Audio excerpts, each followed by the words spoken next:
Okay guys, I am back with another video. ഈ വർഷത്തെ അവസാനത്തെ വീഡിയോ ആണ് എൻ്റെ ചാനലിലെ.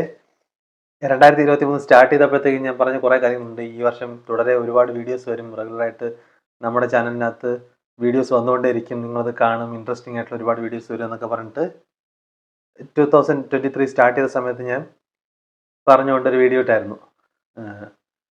ഇപ്പോൾ അത് ആലോചിച്ച് നോക്കുമ്പോഴത്തേക്കും ഓക്കെ, ഈ ഒരു വർഷം ഞാൻ എങ്ങനെയാണ് വെറുതെ വെറുതെ വെറുതെ വെറുതെ കളഞ്ഞതെന്ന് ആലോചിക്കുമ്പോൾ ഭയങ്കര വിഷമമുണ്ട്. പറയാം, എല്ലാം പറയാം. ഞാൻ എൻ്റെ 2023 എങ്ങനെ ഉണ്ടായിരുന്നു എന്ന് പറയാം. വരാൻ പോകുന്ന 2024 കുറിച്ചിട്ടുള്ള എൻ്റെ എക്സ്പെക്ടേഷൻസ് എന്തൊക്കെയാണെന്ന് ഞാൻ പറയാം. അപ്പോൾ നേരെ വീഡിയോയിലോട്ട്.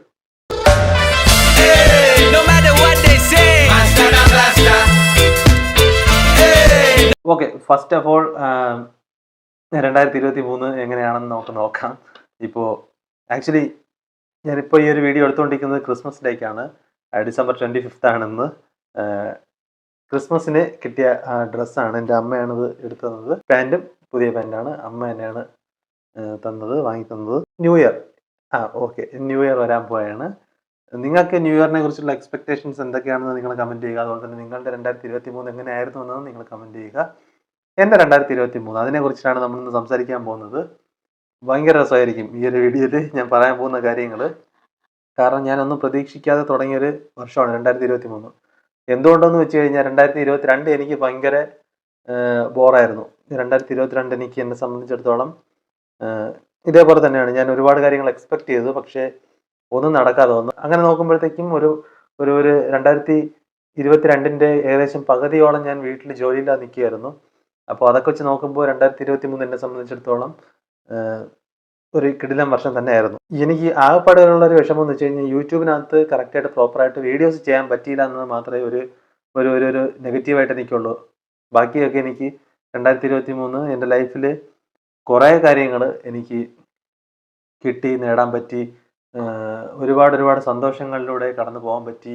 ഇപ്പോഴും ആരോഗ്യവാനായിട്ടിരിക്കാൻ പറ്റുന്നു എന്നത് ഒരു വലിയൊരു കാര്യമായിട്ട് ഞാൻ കരുതുന്നു. ഓക്കെ, നമുക്ക് എന്തെങ്കിലുമൊക്കെ ആഗ്രഹങ്ങളുണ്ടെങ്കിലോ അല്ലെങ്കിൽ നമുക്ക് എന്തെങ്കിലുമൊക്കെ നമ്മുടെ ഇഷ്ടങ്ങൾ അതൊക്കെ നമ്മൾ അതിന് വേണ്ടിയിട്ട് നല്ല രീതിയിൽ ജെന്യൂനായിട്ട് നമ്മൾ ട്രൈ ചെയ്യുകയാണെങ്കിൽ യൂണിവേഴ്സ് നമുക്കത് എവിടെ കൂടെയെങ്കിലും കൊണ്ടെത്തിക്കും നമ്മുടെ മുന്നിൽ. അപ്പോൾ അങ്ങനെയായിരുന്നു എനിക്ക് 2023. കുറേ കാര്യങ്ങൾ എനിക്ക് പുതുതായിട്ട് കിട്ടി, കുറേ കാര്യങ്ങൾ എനിക്ക് പുതുതായിട്ട് പഠിക്കാൻ പറ്റി. ഞാനെന്നൊരു വ്യക്തി 2022 എങ്ങനെയായിരുന്നു അതിൽ നിന്നിട്ടൊക്കെ ഒരുപാട് മാറിയിട്ടുണ്ട്. അതിന് വലിയ രീതിയിൽ ഈ ഒരു വർഷം എന്നെ ഹെൽപ്പ് ചെയ്തു. സോ കഴിഞ്ഞ കുറച്ച് വർഷങ്ങൾ വെച്ച് നോക്കുമ്പോഴത്തേക്കും എനിക്ക് 2023 ഭയങ്കര ബെറ്റർ ആയിട്ടുള്ളൊരു വർഷമായിരുന്നു. ഭയങ്കര അടിപൊളിയായിട്ടുള്ളൊരു വർഷമായിരുന്നു. പക്ഷേ ഈ ഒരു വർഷത്തിലും എനിക്ക് കുറേ കുറവുകളും നെഗറ്റീവ്സും ഒക്കെ സംഭവിച്ചിട്ടുണ്ട്. അപ്പോൾ ഇതെല്ലാം ഞാൻ നിങ്ങളായിട്ട് ഷെയർ ചെയ്യാൻ ആഗ്രഹിക്കുന്നുണ്ട്. 2023 എന്ന് പറയുമ്പോൾ നമുക്ക് തുടക്കം മുതലേ നോക്കാം. ജനുവരി ആ ടൈമിൽ അടിപൊളിയായിട്ട് തുടങ്ങി, ഫ്രഷായിട്ട് തുടങ്ങി.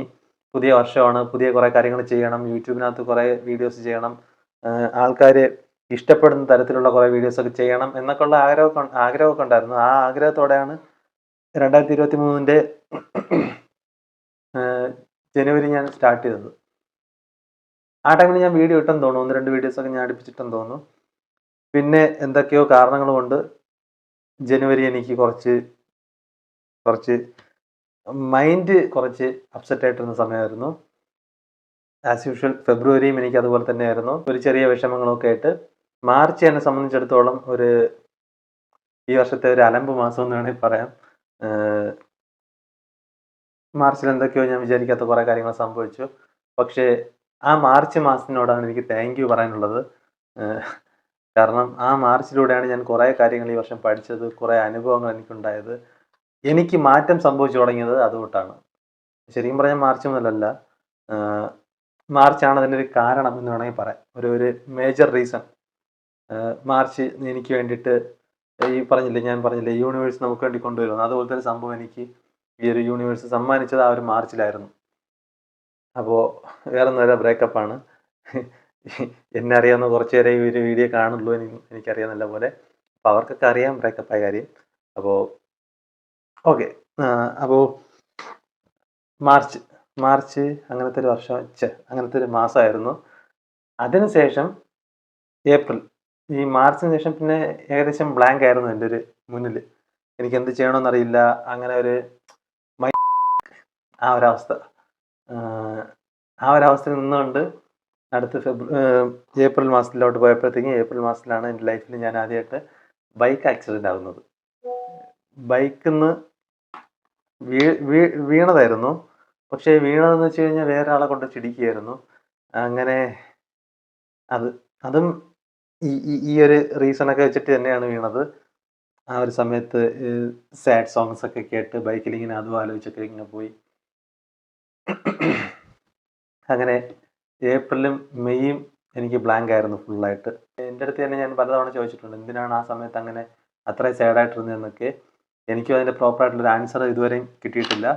ഞാൻ ചെയ്യാത്ത തെറ്റിന് അല്ലെങ്കിൽ ഞാൻ റിഗ്രറ്റ് ചെയ്യേണ്ട ഒരു ആവശ്യമില്ലാത്ത ഒരു കാര്യത്തിന് ഞാൻ എന്തിനാണ് ഒരു 2 മാസം ഞാൻ വിഷമിച്ചിരുന്നതെന്നൊക്കെ ഞാനിപ്പോൾ ആലോചിക്കുമ്പോൾ എനിക്കത് വേണ്ടായിരുന്നു എന്ന് തോന്നുന്നുണ്ട്. അങ്ങനെ ആലോചിച്ച് വിഷമിക്കേണ്ടതല്ലായിരുന്നു എന്നൊക്കെ. പക്ഷേ ഏതവസ്ഥയിലൂടെയാണ് ഞാൻ കടന്നു വന്നതെന്ന് ആ ഒരു മാർച്ച്, ഏപ്രിൽ, മെയ്, ജൂൺ മാസം ഏകദേശം പകുതിയോളം ഈ ഒരു അവസ്ഥയായിരുന്നു. ഏപ്രിൽ, മെയ്, അടുത്ത് ജൂൺ മാസത്തിൽ 26th അല്ല 27th ആണെന്ന് തോന്നുന്നു, നമ്മുടെ ഓഫീസിൽ നിന്ന് ടൂർ പോയി, സിവിലിയൻസിൻ്റെ ടൂർ പോയി. സോ ശരിക്കും പറഞ്ഞാൽ ആ ദിവസമാണ് വീണ്ടും ഒരു ഉയർത്തെഴുന്നേൽപ്പെന്ന് വേണമെങ്കിൽ പറയാം, വീണ്ടും ഒന്ന് സ്റ്റാർട്ട് ചെയ്തത്. അപ്പോൾ ഇതിനിടയ്ക്കൊക്കെ എന്നെക്കുറിച്ചൊക്കെ അറിയാമെന്നുള്ളൊരു, ഈ കാര്യങ്ങളൊക്കെ അറിഞ്ഞവരൊക്കെ ഓഫീസിൽ ഉള്ളവരൊക്കെ ഒന്ന് ചോദിക്കും. പ്രത്യേകിച്ച് ജിസിനൊക്കെ എൻ്റെ ചോദിച്ചു, നീ എങ്ങനെയാടാ ഇത്രയും നാൾ പിടിച്ചിരുന്നത്? ഇവിടെ ഓഫീസിൽ വരുമ്പോൾ നീ ചിരിച്ച മുഖത്തോടെയാണല്ലോ നിൽക്കുന്നത്, നീ ഇങ്ങനെയാണ് നീ മനസ്സിൽ ഈ വിഷമമൊക്കെ വെച്ചിട്ട് ഇങ്ങനെ പിടിച്ചത്? അപ്പോൾ അറിയില്ല എങ്ങനെയാണെന്നത്. പക്ഷേ ഇപ്പം അതൊക്കെ ആലോചിക്കുമ്പോൾ ഭയങ്കര കോമഡി ആയിട്ട് തോന്നുന്നുണ്ട്. ആ സമയത്തൊക്കെ വെറുതെ ചുമ്മാ ഇരുന്ന് ഓരോന്നാലോചിച്ച് വിഷമിച്ച് ഇങ്ങനെ ഈ റൂമിൽ തന്നെയാണ് വിഷമിച്ചിരിക്കുന്നതൊക്കെ. പക്ഷേ എനിക്കറിയാം, ചെയ്തു തീർക്കാനായിട്ട് ഒരുപാട് കാര്യങ്ങളുണ്ട്, ചെയ്യാനായിട്ട് ഒരുപാട് കാര്യങ്ങളുണ്ട്. നമ്മൾ ചുമ്മാ എന്ത് പറയാന്, നമ്മളെ വേണ്ടാന്ന് പറയുന്നൊരു കാര്യത്തോട് അതിനെക്കുറിച്ച് നമ്മൾ ആലോചിച്ച് അല്ലെങ്കിൽ അതിൻ്റെ പിന്നാലെ പോയിട്ട് നമുക്കൊന്നും കിട്ടാനില്ല എന്ന് എനിക്കറിയാം. അപ്പം അത് ഞാൻ മൈൻഡിൽ ഫിക്സ് ചെയ്തു. ഇത് കാരണം ഞാൻ വേറെ ഒരു രീതിയിലും പോകാൻ പാടില്ല എന്നത് ഞാൻ എൻ്റെ മൈൻഡിൽ ഫിക്സ് ചെയ്തു. ഇപ്പോൾ വേറെ ഒരു ദുശീലം, അങ്ങനത്തെ ഒരു പരിപാടിക്കും പോകാൻ പാടില്ല എന്നത് എനിക്ക് അറിയാം. ഞാനങ്ങനെ പോവില്ല എന്ന് എനിക്ക് വ്യക്തമായിട്ട് അറിയാം. അപ്പോൾ അങ്ങനെയുള്ള കുറേ കാര്യങ്ങൾ എൻ്റെ ഉള്ളിലുണ്ടായിരുന്നു. ഓക്കെ, പോയത് പോയി, അടുത്ത പരിപാടി പിടിക്കുന്ന ആ ഒരു അവസ്ഥ ഉണ്ടായിരുന്നു. പക്ഷെ എന്നാലും എനിക്ക് ചെയ്യാൻ പറ്റുന്നില്ല. യൂട്യൂബിനകത്ത് പ്രോപ്പറായിട്ട് വീഡിയോസ് ചെയ്യാൻ പറ്റുന്നില്ല. ചെയ്യാൻ ശ്രമിച്ചുകൊണ്ടിരുന്നു. അങ്ങനെ എന്നപ്പോഴത്തേക്കാണ് പോഡ്കാസ്റ്റ് ചെയ്തത്. ചുമ്മാ വെറുതെ ഒരു പോഡ്കാസ്റ്റ് സ്പോട്ടിഫൈയിൽ ചെയ്തു. ഓഫീസിൽ പോയപ്പം അവിടെ അമൃത ഉണ്ടായിരുന്നു. അമൃത പറഞ്ഞു, കൊള്ളാം, നല്ല രസമുണ്ട്, ഞാൻ കേട്ട് എനിക്ക് ഇഷ്ടമായെന്ന് പറഞ്ഞിട്ട് ഓക്കെ, അതൊരു ശീലമായിട്ട് അടുപ്പിച്ച് 2-3 പോഡ്കാസ്റ്റ് ചെയ്തു. പിന്നെ അത് കഴിഞ്ഞിട്ട് വീണ്ടും അതിൻ്റെ കൂടെയുള്ളൊരു ഇൻട്രസ്റ്റ് ഒക്കെ പോയി. ശരിക്കും പറഞ്ഞാൽ സിവിലിയൻസിലെ ടൂർ എന്നെ നല്ലപോലെ ഹെൽപ്പ് ചെയ്തിട്ടുണ്ട്. കാരണം ഞാനിങ്ങനെ വിഷമിച്ചിരിക്കുന്ന സമയത്ത് ജിസിൻ കൂടെ എന്നെ പിടിച്ചിട്ട് കോർഡിനേറ്റർ ആക്കി ടൂറിൻ്റെ. അപ്പോൾ അതെനിക്ക് വലിയ രീതിയിൽ എന്നെ ഹെൽപ്പ് ചെയ്തു. കാരണം ഇല്ലാത്ത ടെൻഷൻ കൂടെ തലയിലെടുത്ത് വെച്ച് വന്നപ്പോഴത്തേക്കും ഇതൊന്നും വലിയ കാര്യമല്ലെന്നറിയാം. പക്ഷേ എന്നാലും എന്നെ സംബന്ധിച്ചിടത്തോളം ഞാൻ ഇങ്ങനൊരു കാര്യം ചെയ്യുന്ന ആദ്യമായിട്ടാണ്. ഇതെല്ലാം അതിൻ്റെ ടൂർ പോകുന്നതിൻ്റെ തലേ ദിവസമൊക്കെയാണ് പെട്ടെന്ന് അറേഞ്ച് ചെയ്ത കാര്യങ്ങളെല്ലാം റെഡിയാക്കിയത്. അപ്പോൾ നല്ല ടെൻഷൻ ഉണ്ടായിരുന്നു. പക്ഷേ ടൂറ് അടിപൊളിയായിട്ട് എല്ലാവർക്കും ഇഷ്ടപ്പെട്ടെന്ന് തോന്നുന്നു. ആ ടൂറ് പോയപ്പോഴത്തേക്കുമാണ് ഒന്ന് മൈൻഡ് റിലാക്സ് ആയത്. വീണ്ടും കുറേ കാര്യങ്ങൾ ചെയ്യണമെന്നൊക്കെ തോന്നിയത്. കുറേ വീഡിയോ എടുത്ത് അവിടെ വെച്ച് അങ്ങനെ ടൂറിൻ്റെ വ്ളോഗ് ഇട്ടു. ശരിക്കും പറഞ്ഞാൽ അതാണ് സിവിലിയൻസിലെ എൻ്റെ ഫ്രണ്ട്സ്, അവരുമായിട്ട് ഞാനൊന്ന് നല്ലപോലെ ഒന്ന് അടുക്കുന്നത്. സിവിലിയൻസിൻ്റെ വീട് പോലെ ആവുന്നത് ശരിക്കും പറഞ്ഞാൽ ആ ഒരു ടൈം മുതലാണ്. അതുവരെ ഞാൻ ഒരാൾക്ക് വേണ്ടി മാത്രം എൻ്റെ ടൈം മാറ്റി വെച്ചിരുന്ന ഒരു കാലഘട്ടം ഉണ്ടായിരുന്നു. അതിനുശേഷമാണ് ഞാൻ അവിടെയുള്ളവരെ അല്ലെങ്കിൽ മറ്റുള്ളവരെ കുറിച്ചൊക്കെ ഞാൻ അന്വേഷിക്കാൻ തുടങ്ങിയത്, മറ്റുള്ളവരുടെ കാര്യങ്ങളെ കുറിച്ചിട്ടൊക്കെ കേട്ടിരിക്കാൻ തുടങ്ങിയത്, അങ്ങനെയൊക്കെ. അപ്പോൾ അവിടെ മുതൽ ഈ വർഷത്തിൻ്റെ സെക്കൻഡ് ഹാഫ് എന്ന് പറയുന്നത് എനിക്ക് വളരെ മികച്ചതായിട്ട് തോന്നി. കുറേ കാര്യങ്ങൾ പഠിക്കാൻ പറ്റി. നമ്മൾ ആരെയൊക്കെ വിശ്വസിക്കണമെന്ന് മനസ്സിലാക്കാൻ പറ്റി. അതുപോലെ തന്നെ മറ്റുള്ളവരുടെ ലൈഫിൽ എന്തൊക്കെയാണ് നടക്കുന്നത്, അല്ലെങ്കിൽ അവർ ഏതൊക്കെ സിറ്റുവേഷനിൽ കൂടെയാണ് കടന്നു പോകുന്നത്, ഓരോരുത്തരെയും കുറിച്ച് നല്ലപോലെ അറിയാൻ ശ്രമിച്ചുകൊണ്ടിരുന്നു. മറ്റുള്ളവരെ മനസ്സിലാക്കാൻ ശ്രമിച്ചുകൊണ്ടിരുന്നു. അങ്ങനത്തെ കുറേ കാര്യങ്ങളൊക്കെ പഠിക്കാൻ പറ്റി. ജീവിതത്തിൽ നമുക്ക് വാല്യുബിൾ ആയിട്ടുള്ള കുറേ കാര്യങ്ങളൊക്കെ മനസ്സിലാക്കാൻ പറ്റി ഈ ഒരു ജൂലൈ ആ ടൈം മുതലൊക്കെ. അത് കഴിഞ്ഞപ്പോഴത്തേക്കും ഓഗസ്റ്റിൽ എൻ്റെ മാസമാണ്, ബർത്ത്ഡേ മന്താണ്. ആ ടൈമിൽ തന്നെയായിരുന്നു ഓണം സെലിബ്രേഷനൊക്കെ. അപ്പം അതും അടിപൊളിയൊക്കെ ആയിരുന്നു. വീണ്ടും എല്ലാവരുമായിട്ട് ഒന്നിച്ച് കുറേ കൂടെ സ്ട്രോങ് ആയിട്ട് ആ ഒരു സിവിലിയൻസിലെ ഫ്രണ്ട്ഷിപ്പ് വളർത്താൻ സാധിച്ചു. ശേഷം സെപ്റ്റംബറിലായപ്പോഴത്തേക്കും എൻ്റെ അടുത്ത് മെൽവിൻ ചേട്ടൻ ഇങ്ങനെ പറഞ്ഞായിരുന്നു, എടാ ഒരു പരിപാടി വരുന്നുണ്ട് മെയ്സ്, നീ നിനക്കറിയില്ലല്ലോ ഇതിനെക്കുറിച്ച്, കുറച്ച് വലിയ പരിപാടിയാണ്, നമ്മൾ കുറച്ച് നല്ലപോലെ വർക്ക് ചെയ്യേണ്ടി വരും എന്നൊക്കെ പറഞ്ഞിട്ട്. അപ്പം ഞാനിങ്ങനെ എന്താ പരിപാടി പറഞ്ഞിട്ട്, അപ്പം നല്ല പണിയെടുക്കേണ്ടി വരും എന്നാണ് മെൽവിൻ ചേട്ടൻ ഉദ്ദേശിച്ചത്. പക്ഷേ മെയ്സ് എന്നെ സംബന്ധിച്ചിടത്തോളം അത്ര വലിയ പണിയായിട്ട് എനിക്ക് തോന്നിയില്ല. പക്ഷേ അതൊരു വലിയൊരു പരിപാടിയായിരുന്നു. മാൾ ഓഫ് ട്രാവൻകൂറിൽ വെച്ചിട്ട് അതിൻ്റെ ഒരു ഫസ്റ്റ് ലോഞ്ചിങ് ഇവൻറ്റ് നടന്നായിരുന്നു. അത് തന്നെ മാൾ ഓഫ് ട്രാവൻകൂർ കിടുക്കി ഗോകുൽ സാറും ജിസിനും കൂടെ. ശരിക്കും പറഞ്ഞാൽ സിവിലിയൻസ് എന്താണെന്ന് ആ ഒരു മാൾ ഓഫ് ട്രാവൻകൂറിൽ അന്ന് വന്നവരും ട്രിവാൻഡ്രം സൈഡുള്ള ഏകദേശം പേരും സിറ്റിക്കകത്തുള്ള ഏകദേശം പേരും അന്ന് മനസ്സിലാക്കി. വലിയ രീതിയിൽ ആ ഒരു പ്രോഗ്രാം വിജയിച്ചു. അതിനുശേഷം മെയ്സ് എന്ന പ്രോഗ്രാം സ്റ്റാർട്ട് ചെയ്തു. നമ്മൾ 3 കാറിലായിട്ടാണ് പോയത്. നമ്മൾ വീണ്ടും ഒരു ട്രിപ്പ് പോകുന്ന പോലെയായിരുന്നു ശരിക്കും പറഞ്ഞാൽ. ഒരു കുടുംബമായിട്ട് പരസ്പരം സംസാരിച്ച് കാര്യങ്ങളൊക്കെ പറഞ്ഞ് അവരവരുടെ വിഷമമൊക്കെ ഷെയർ ചെയ്തു. എനിക്ക് ആ ഒരു മെയ്സിന് പോയ സമയം എനിക്ക് എൻ്റെ ലൈഫിൽ എപ്പോഴും എനിക്ക് ഭയങ്കര ഒരു ഹാപ്പിനെസ് തരുന്നൊരു സംഭവമാണ്. ആ ഒരു ട്രാവലിങ്ങിലൂടെ ഓരോരുത്തരും അവരുടെ കഥകളൊക്കെ പറയുമ്പോഴത്തേക്കും ഓക്കെ, നമുക്കുള്ളതൊരു പ്രശ്നമേ അല്ല, നമുക്കുള്ളത് ഒരു ചെറിയൊരു വിഷയം മാത്രമാണ്. ഇത്രയും ഹാപ്പി ആയിട്ടിരിക്കാൻ പറ്റുക എന്ന് പറയുന്നത് വലിയൊരു കാര്യമായിട്ട് തോന്നി. നമുക്ക് ഇത്രയും നല്ല രീതിയിലുള്ള കുറേ കൂട്ടുകാരും അതുപോലെ തന്നെ കുറേ ആൾക്കാരെയൊക്കെ നമ്മുടെ കൂടെ കിട്ടിയത് തന്നെ വലിയൊരു കാര്യമായിട്ട് എനിക്ക് തോന്നുന്നു. ആ ഒരു ട്രിപ്പിലൂടെ കുറേ കാര്യങ്ങൾ പഠിച്ചു. അതുപോലെ തന്നെ മെയ്സ് എന്ന് പറയുന്ന പരിപാടി എന്താണ്, അല്ലെങ്കിൽ അതിനെ എങ്ങനെയാണ് നമ്മൾ ഓർഗനൈസ് ചെയ്യേണ്ടത് എന്നതിനെക്കുറിച്ചൊക്കെ അവിടെ പോയി നമ്മളെല്ലാം ചെയ്ത് വ്യക്തമായിട്ട് വൃത്തിയായിട്ട് അടിപൊളിയായിട്ട് കംപ്ലീറ്റ് ചെയ്തു. ആ ടൈമിൽ നിപ്പ വന്നപ്പോഴത്തേക്കും ചെറിയൊരു വിഷയമൊക്കെ ഉണ്ടായിട്ട് ഫൈനൽ നടത്താൻ പറ്റാതെ തിരിച്ചു വന്നു. പിന്നെ അത് ഒക്ടോബറിലാണ് നടത്തിയത്. അങ്ങനെ സെപ്റ്റംബർ ഒക്ടോബർ എന്ന ഈ 2 മാസവും മെയ്സ് വീണ്ടും സിവിലിയൻസായിട്ട് നല്ലൊരു ബോണ്ടിങ്, കുറേ ആൾക്കാരെ പരിചയപ്പെടാൻ പറ്റി, ഒരുപാട് കാര്യങ്ങൾ പഠിക്കാൻ പറ്റി പുതുതായിട്ട്. സോ വളരെ മികച്ച കുറേ മാസങ്ങൾ. ഭയങ്കര ഹാപ്പിയാന്ന് വെച്ച് കഴിഞ്ഞാൽ ഭയങ്കര ഹാപ്പിയാണ്. ഈ ഒരു ഓഗസ്റ്റ് മുതൽ ഇങ്ങോട്ട്, ഓഗസ്റ്റിലെ ജൂൺ ലാസ്റ്റ് ഏകദേശം ആ ടൂർ പോയത് മുതൽ പിന്നെ ഇങ്ങോട്ടെല്ലാം അടിപൊളി മാസങ്ങളായിരുന്നു. കുറേ പുതിയ ഫുഡ് ട്രൈ ചെയ്യാൻ പറ്റി, കുറേ സ്ഥലങ്ങളിൽ പോകാൻ പറ്റി. ഞാൻ കഴിഞ്ഞ വർഷം വരെ ഏകദേശം ഞാൻ ട്രിവാൻഡ്രം വിട്ട് പോയിട്ടുള്ളത് ആപ്പാടെ എറണാകുളത്തും കൊല്ലത്തും മാത്രമാണ്. പിന്നെ ഇടയ്ക്കൊരിക്കൽ തൃശ്ശൂർ പോയിട്ടുണ്ട്. അല്ലാതെ പിന്നെ കോയമ്പത്തൂർ പോയിട്ട് വന്നപ്പോഴത്തേക്കും പാലക്കാട് വഴിയൊക്കെ പാസ് ചെയ്തിട്ടുണ്ട്. അല്ലാതെ ഒരിടത്തും ഇറങ്ങിയിട്ടില്ല, ഒരിടത്തും സ്ഥലത്ത് പ്രോപ്പറായിട്ട് പോയിട്ടില്ല. പക്ഷേ ഈ വർഷം ഞാൻ പോയ സ്ഥലങ്ങൾ കോഴിക്കോട്, കണ്ണൂർ, മലപ്പുറം, പാലക്കാട്, എറണാകുളം, തൃശ്ശൂർ, കോട്ടയം, പിന്നെ പത്തനംതിട്ട, കൊല്ലം, ഇടുക്കി കഴിഞ്ഞ വർഷം ടൂർ പോയപ്പോഴത്തേക്കും പോയി. മൂന്നാർ ഇത്തവണയും പോയി. ഓൾമോസ്റ്റ് കേരളത്തിലെ ഏകദേശം ജില്ലകളും ഞാൻ കവർ ചെയ്തു. അതിൻ്റെ നല്ല കുറേ കാര്യങ്ങളൊക്കെ പഠിക്കാൻ പറ്റി, അവിടുത്തെ ഫുഡൊക്കെ ട്രൈ ചെയ്യാൻ പറ്റി, അങ്ങനത്തെ കുറേ കാര്യങ്ങൾ. അപ്പോൾ ഭയങ്കര ഒരു കിടിലൻ എക്സ്പീരിയൻസ് തന്നെയായിരുന്നു ബാക്കിയുള്ള സമയം. എന്നെ മോട്ടിവേറ്റ് ചെയ്യാനായിട്ട് ഒരുപാട് പേര്, പ്രത്യേകിച്ച് എടുത്ത് പറയുകയാണെങ്കിൽ ഗോകുൽ സാറുണ്ട്, ആനന്ദ് സാറുണ്ട്. ആ ഒരു കോളേജ് സെഷന് പോയ ദിവസമൊക്കെ എനിക്ക് നല്ലപോലെ ഇപ്പം മിസ് ചെയ്യുന്നുണ്ട്.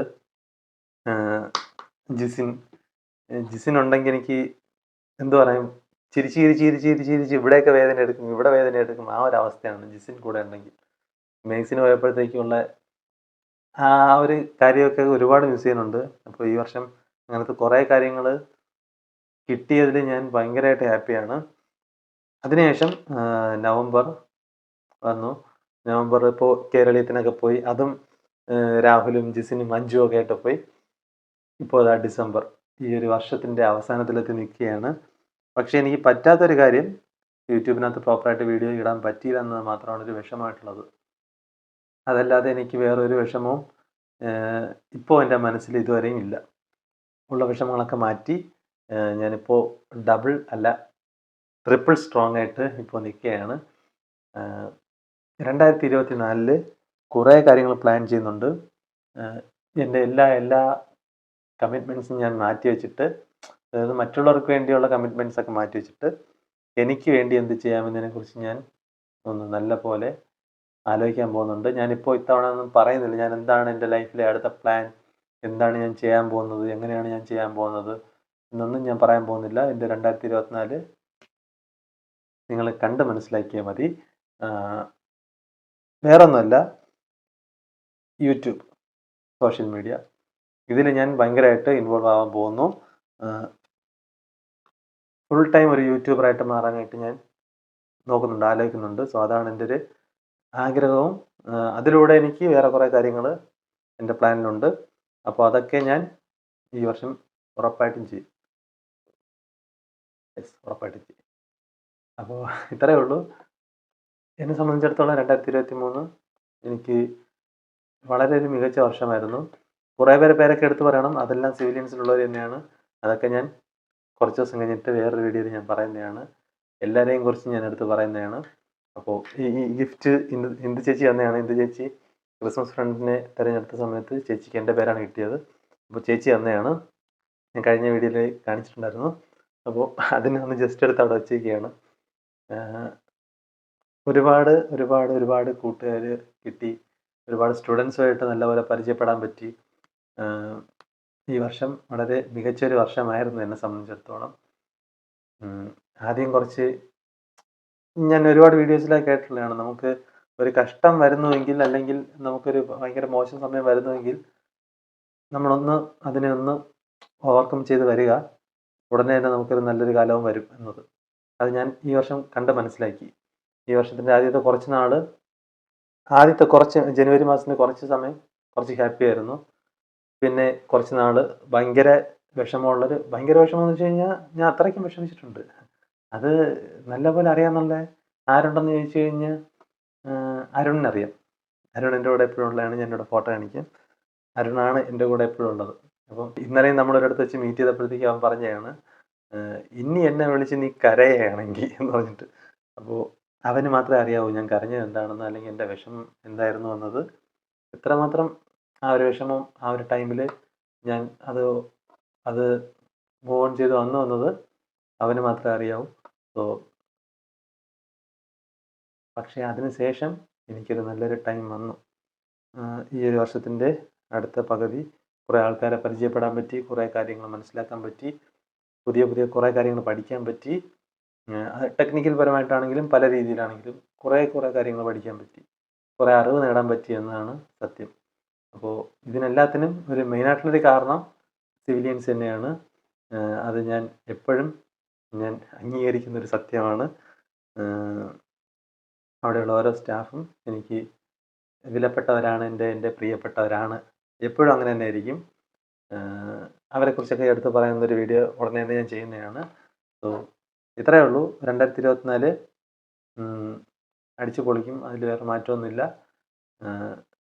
ആരോഗ്യം, അതാണ് നമുക്ക് ഇമ്പോർട്ടൻറ്റ്. കുറച്ച് സമാധാനം, അത് നമുക്ക് വേണമെങ്കിൽ നമ്മളെ തന്നെ കുറച്ചൊന്ന് ശ്രദ്ധിക്കണം. നമുക്ക് വേണ്ടി സമയം മാറ്റി വയ്ക്കണം. നമ്മളെ ഇഷ്ടപ്പെടണം. അപ്പോൾ ഇത്രയേ ഉള്ളൂ ഇന്നത്തെ വീഡിയോ. ഇപ്പോൾ തന്നെ ഓൾമോസ്റ്റ് 20 മിനിറ്റ് കഴിഞ്ഞിരിക്കുന്നു. താങ്ക് യു ഇതുവരെ സപ്പോർട്ട് ചെയ്ത എല്ലാവർക്കും. ഞാനിപ്പോൾ ഹർഷസായിയുടെ ഒരു വീഡിയോ, തെലുങ്ക് യൂട്യൂബറാണ്, പുള്ളിക്കാരൻ്റെ ഒരു വീഡിയോ ഞാൻ കഴിഞ്ഞ വർഷം ഇട്ടു. പക്ഷേ ആ വീഡിയോ ഇപ്പോൾ ഭയങ്കരമായിട്ട് റീച്ചുണ്ട്. ഞാൻ നോക്കുമ്പോൾ ഞാൻ വീഡിയോ ഇടുന്ന സമയത്തൊക്കെ ആ വീഡിയോ റീച്ചായിട്ട് ചുമ്മാ സബ്സ്ക്രൈബേഴ്സ് കയറിക്കൊണ്ടിരിക്കുന്നു. അപ്പം നമ്മൾ ആഗ്രഹിച്ച അതെവിടെ കൊണ്ടെങ്കിലും നമുക്ക് വന്നുകൊണ്ടിരിക്കും. സോ 2024 എൻ്റെ എഫേർട്ട് കൊണ്ട്, ഒരുപാട് വീഡിയോസ് കൊണ്ട് ഞാൻ എൻ്റെ സബ്സ്ക്രൈബേഴ്സിനെ എൻ്റെ കൂടെ കൂട്ടും. അടിപൊളിയായിട്ട് 2024 നമുക്ക് എല്ലാവർക്കും ഒരുമിച്ച് പോകാം. നിങ്ങൾക്കും, ഈ ഒരു വീഡിയോ കാണുന്ന എല്ലാവർക്കും 2024 ഒരു നല്ലൊരു വർഷമായിരിക്കട്ടെ എന്ന് ഞാൻ മനസ്സുകൊണ്ട് വിഷ് ചെയ്യുന്നു. എല്ലാവരും ഹാപ്പി ആയിട്ടിരിക്കുക. നിങ്ങൾ ജെന്യൂൻ ആയിട്ടിരിക്കുക. നിങ്ങൾക്ക് എന്തെങ്കിലും ആഗ്രഹങ്ങളുണ്ടെങ്കിൽ നിങ്ങളത് അതിനുവേണ്ടി നല്ലപോലെ ആഗ്രഹിക്കുക. അതുപോലെ തന്നെ അതിനുവേണ്ടി കുറച്ചൊന്ന് ഹാർഡ് വർക്ക് ചെയ്യുക. കുറച്ചൊരു ചെറിയൊരു എഫേർട്ട് ഇട്ടാൽ മാത്രം മതി. ആഗ്രഹിക്കുക, ആഗ്രഹിച്ചുകൊണ്ടിരിക്കുക. എനിക്കിത് കിട്ടുമെന്ന ഒരു പോസിറ്റീവ് വൈബിൽ നിങ്ങൾ ആഗ്രഹിച്ചുകൊണ്ടിരിക്കുക. ചെറിയൊരു എഫേർട്ട് ഇടുക. തീർച്ചയായിട്ടും നിങ്ങൾക്ക് കിട്ടും. 2024 നിങ്ങൾക്ക് എല്ലാവർക്കും ഒരു സ്പെഷ്യൽ വർഷമായിട്ട് മാറട്ടെ. താങ്ക് യു ഗൈസ് ഇതുവരെയുള്ള സപ്പോർട്ടിന്. ഇനി നിങ്ങൾ ചെയ്യാൻ പോകുന്ന സപ്പോർട്ടിനും thank you. Happy new year and a great year ahead. By.